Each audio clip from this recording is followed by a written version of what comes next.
Monarchy. In a monarchy, the head of state, usually a king or queen, comes from a specific royal bloodline. Power is typically passed down within the same family, often to the eldest child. Countries such as the United Kingdom, Japan, Spain, Sweden, and Saudi Arabia are examples of modern monarchies. There are two main types: constitutional monarchies like the UK, where the monarch serves as a ceremonial figure while elected officials run the government. Absolute monarchies like Saudi Arabia, where the monarch holds complete authority. One downside of monarchies is that leadership is based on lineage, not merit. This can sometimes result in unqualified rulers and limited democratic participation. Socialism. Socialism is a system where the government oversees the distribution of goods and services, aiming to ensure equality among all citizens. While individuals can still own property, the state ensures that wealth is shared more evenly. Countries such as China and Cuba follow socialist principles. While the intention is fairness, a common criticism of socialism is the lack of motivation to excel. If everyone receives equal rewards regardless of effort, productivity may suffer, potentially leading to national decline. Democracy. In a democracy, the power lies with the people. Citizens have the right to vote for leaders and laws, ensuring the government reflects the majority's will. Originating in ancient Athens, democracy champions individual rights and freedoms. Nations like Norway, Sweden, and New Zealand are recognized as some of the most democratic in the world. However, the frequent change of leadership in democratic nations can sometimes cause political instability. Autocracy. An autocracy is ruled by one person or a single party that holds total control over the country. The ruler's decisions are final and not subject to outside influence or citizen approval. Civil liberties are often restricted, and public input is minimal. Historical examples include Stalin's Soviet Union. Autocracies risk turning into dictatorships, where the leader may abuse power for personal gain or to maintain control. Federal government. In a federal system, authority is divided between a central government and smaller regional governments or states.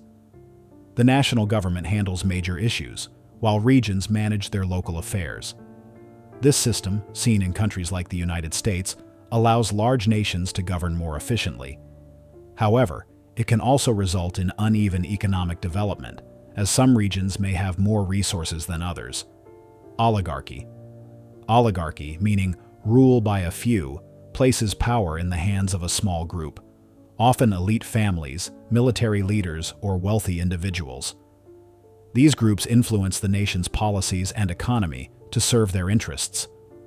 Although oligarchies don't pass down leadership like monarchies, they can stay in power for generations if they maintain their influence. Critics argue that oligarchies worsen wealth gaps and favor the powerful, especially when corporations influence political decisions. Republic. A republic is a government where authority is derived from the people. Leaders are elected to represent the citizens and make decisions on their behalf. The idea stems from Plato's philosophy and emphasizes civic participation and equality. Unlike a pure democracy, where people vote directly on laws, republics rely on elected officials. Some nations, like the Philippines, are both republics and democracies, while others like Canada are democracies, but operate under a constitutional monarchy. Republics may not function well in places where corruption is widespread or civic institutions are weak. Communism. Communism advocates for a classless society where all resources are owned collectively and the state controls production and distribution. Inspired by Karl Marx, it envisions a world without private property. Countries like China, Cuba, Vietnam, North Korea, and Laos follow this system. Though communism aims for equality, it often results in authoritarian regimes with severe restrictions on freedoms and widespread human rights violations. Anarchy. Anarchy refers to the absence of any formal government. In theory, people voluntarily cooperate and govern themselves without coercion. Contrary to popular belief, anarchism isn't necessarily about chaos. It emphasizes freedom, community support, and self-management. However, without structure, it can lead to disorder, especially when individuals prioritize self-interest over collective good. Somalia experienced a form of anarchy before establishing a government in 2006. Presidential system. In this structure, power is split between the executive, legislative, and judicial branches. The president, elected by the people, leads the executive branch and enforces laws, while the legislature creates them. Countries like Nigeria, South Korea, and the Philippines use this system. A major concern is the potential for excessive executive power if checks and balances are not strong enough.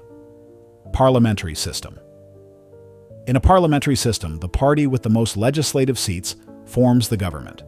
The head of this party becomes the prime minister and appoints cabinet members. The prime minister can be removed by a vote of no confidence from parliament. Countries like Japan blend this system with a monarchy, where a royal family has symbolic power. Parliamentary systems can be unstable due to frequent political opposition and internal party conflicts. Constitutional government. A constitutional government is guided by a written or unwritten constitution that outlines the rights of citizens and limits the power of government officials. For instance, the UK is a constitutional monarchy, while the US is a constitutional republic with a presidential system. The benefit is legal clarity and consistency, but challenges arise when laws must be changed, but conflict with constitutional principles, requiring time-consuming amendments. Totalitarianism.